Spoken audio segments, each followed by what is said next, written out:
I love playing the character. It's certainly, the trick is each time, to find new ways to make the character would have some sort of advance or growth from the last one and not repeat things you've already done. And that's the trick of, director, writer, and the actor obviously coming together and seeing where we're, what's the next step or where we're going to take him.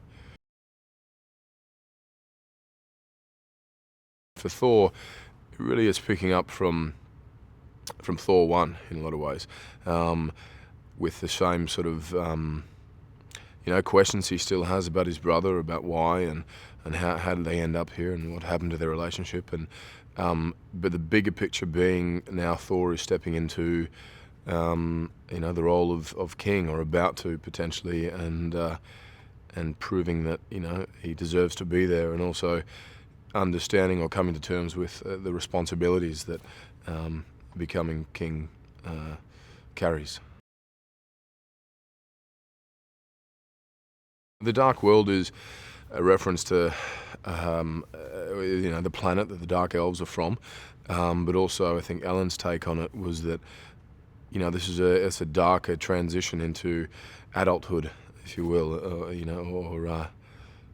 for Thor and him becoming king, and the darker side of growing up, I guess, and the maturity and the responsibilities and then the secrets, becomes very political about what the people of Asgard and the universe need to know versus what they want to know.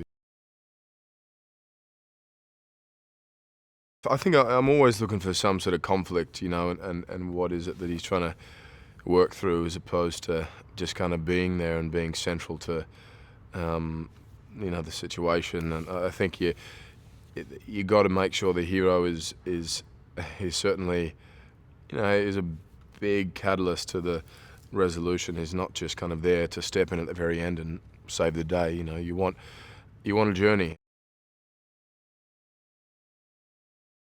The challenge was not to repeat what we had in the first film, but at the same time, the conflict between Thor and Odin, I think, was something people seem to love, and so we found new ways of having them disagree. But it's a much more mature, respectful disagreement, as opposed to the first one, where Thor was a young teenager.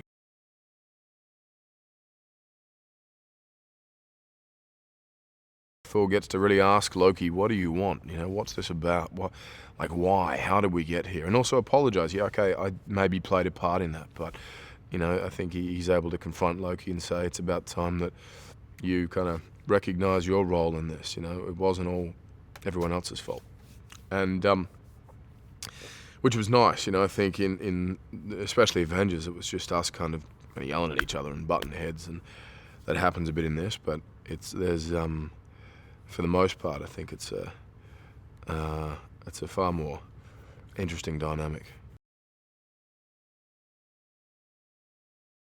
She's not too happy at first, I think, but comes to understand that he's been, saving the universe. So that's not a bad excuse. But it's the two of them, have to, I think, figure out whether or not this is a realistic relationship, and that's the reality of it. But I think what takes over is just that this is how they feel. They do feel they're strongly for each other. So they're, regardless of everything else, they're thinking with their heart instead of their head, and that alternates a bit. He's fantastic. He's got a great sense of story, and a need to sort of find the truth in this and not have it be hokey and ridiculous. We kept trying to sort of ground it in some way.